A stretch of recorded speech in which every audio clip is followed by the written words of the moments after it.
बच्चों क्वेश्चन दिया है कि 2 साल के लिए 5% की ब्याज दर पर 400 रुपये का चक्रवृद्धि ब्याज और साधारण ब्याज के बीच अंतर ज्ञात करो। ठीक है, तो देखो जैसे कि बच्चों आपने पिछली वीडियो देखी होंगी है ना, उसमें क्या था कि भाई अंतर बराबर क्या होता है। अगर 2 वर्ष की हम बात करें, ये चीज़ ध्यान रखना, 2 वर्ष के लिए और 3 वर्ष के लिए अलग अलग फॉर्मूले हैं। ठीक है, उनका आपको प्रयोग करना है।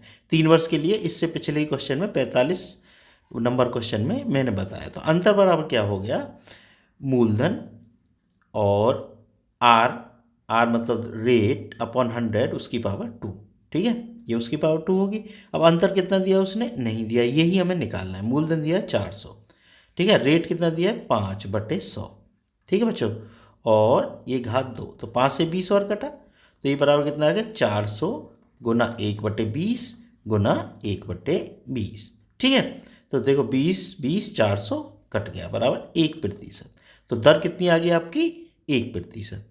अच्छा इसने अंतर पूछा, सॉरी, अंतर कितना आ गया 1 रुपये।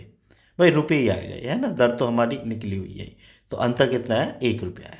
ठीक बच्चों, बात समझ गए होगे।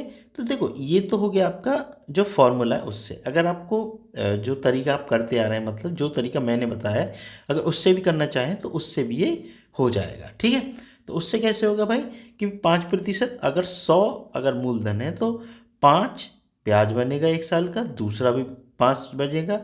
अब ये क्या है, साधारण ब्याज बना।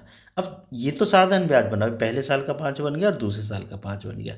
लेकिन भाई चक्रवृद्धि ब्याज और साधारण ब्याज में क्या अंतर होता है, ब्याज पे ब्याज लगता है, क्योंकि चक्रवृद्धि ब्याज में ये ही अलग है, बाकी साधारण ब्याज तो ये भी है। ठीक है, तो अब देखो अगर मैं इसमें से साधारण ब्याज घटा दूं, भाई साधारण ब्याज भी तो यही बनेगा, अगर दोनों को घटा दूं कट गए, भाई अंतर जो ऐसे ही तो होगा, चक्रवृद्धि ब्याज में साधारण ब्याज घटाएंगे, घटा दिया हमने, बचा क्या हमारे पास, केवल 0.25 बचा।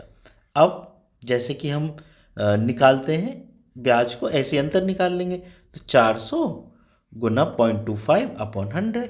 ठीक है, 2 जीरो से 2 जीरो कट गई, 2500 का 100, और 2 अंक दशमलव के यहाँ आ गया, तो 1 रुपया उसका अंतर आ गया। तो इससे भी कर सकते हैं, जैसा तुम्हें पसंद हो। ठीक है ना, जैसे तुम्हारी प्रैक्टिस हो जाएगी तो पता है तुम क्या करोगे फिर, 5×5 = 25, यानी 400 का डायरेक्ट 0.25 निकालो और हो गया अंतर। बस ये प्रैक्टिस का गेम है, बस मैथ। ठीक है, मेरे हिसाब से बात समझ गए होगे। अगर वीडियो पसंद आई हो तो चैनल को सब्सक्राइब जरूर कर लेना। मिलते हैं फिर नेक्स्ट वीडियो में।